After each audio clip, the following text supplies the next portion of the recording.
राधे राधे हमारे YouTube family. आज हम आपके लिए एक नई वीडियो के साथ फिर से आ रहे हैं। आपको हमारी कहानी पसंद आती है तो हमारे चैनल को लाइक शेयर एंड सब्सक्राइब करें, बेल आइकन को प्रेस करें और वीडियो को ज्यादा से ज्यादा शेयर करें। वीडियो प्रारंभ करते हैं। शिव जी का सच्चा भक्त कौन है?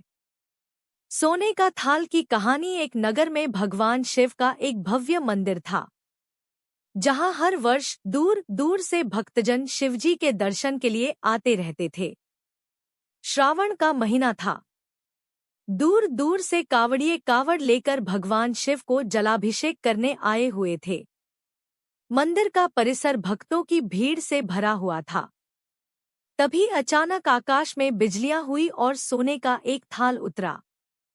उसी के साथ एक भविष्यवाणी हुई कि जो कोई भगवान शंकर का सच्चा भक्त और प्रेमी होगा उसी को यह थाल मिलेगा। भविष्यवाणी। मंदिर के परिसर में उपस्थित सभी लोगों ने यह भविष्यवाणी सुनी। धीरे धीरे सभी इकट्ठे हो गए।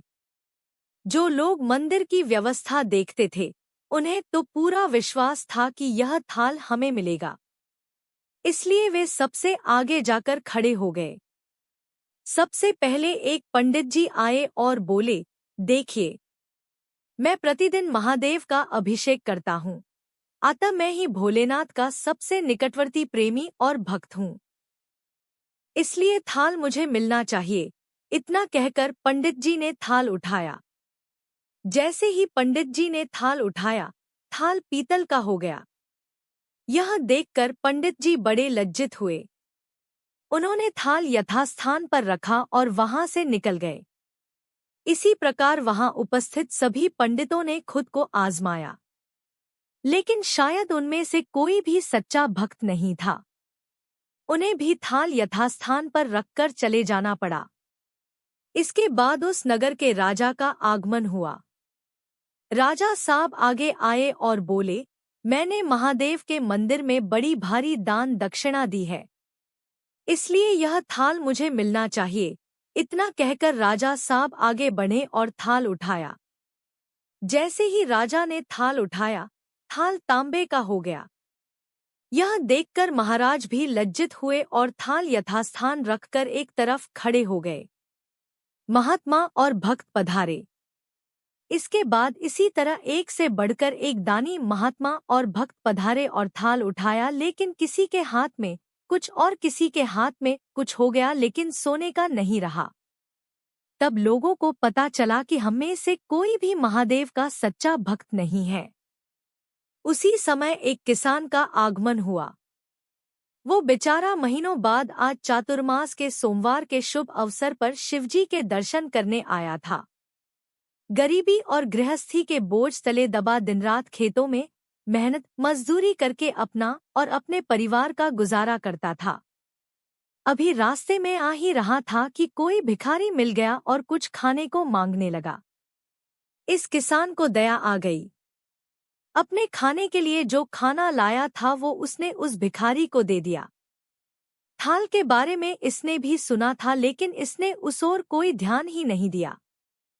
सीधा मंदिर में गया और महादेव का पूजन करके बाहर आ गया। परिक्रमा करके जाने को हुआ, तभी पीछे से एक व्यक्ति बोला, भाई, तुम भी थाल को उठाकर देख लो।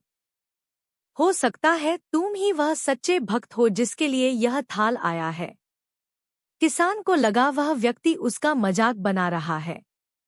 किसान ने हंसते हुए कहा, भाई, मैं तो कभी कोई पूजा पाठ भी नहीं करता, महीनों ने एकाध बार मंदिर आ पाता हूँ, मैं कायका का सच्चा भक्त। वह अजनबी बोला, भाई, हम तो देख चुके हैं, हमारी भक्ति तो 2 कौड़ी की भी नहीं है। अब तुम भी अपना हाथ लगाकर देख लो। सोने का थाल मिले न मिले, किंतु पता चल जाएगा कि तुम्हारी भक्ति में कितनी सच्चाई है। लोगों के बहुत आग्रह करने पर आखिर उस भोले भाले किसान ने जाकर थाल उठा ही लिया। जैसे ही उसने थाल उठाया, लोगों के आश्चर्य का ठिकाना नहीं रहा। सोने का थाल रोशनी से चमचमाने लगा। यह देख सब लोगों में खुशियों की लहर दौड़ गई। सभी लोग उसके जयकारे लगाने लगे और पूछने लगे कि भाई, तुम ही सच्चे भक्त हो। अब हमें भी बता दो कि कैसी भक्ति करते हो, जिससे महादेव तुमसे इतने प्रसन्न है। किसान बोला। तो किसान बोला, भाई, मैं कोई भक्ति नहीं करता। मैं केवल दिन भर खेतों में काम करता हूँ और थोड़ा समय निकालकर जरूरतमंद लोगों की मदद करता हूँ।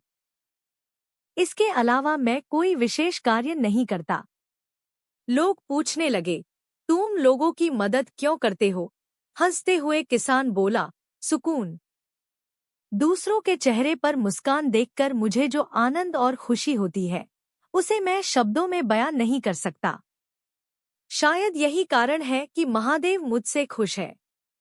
इसलिए हमेशा याद रखे, सत्कर्म का आरंभ भी आनंद से होता है और अंत भी आनंददायक होता है।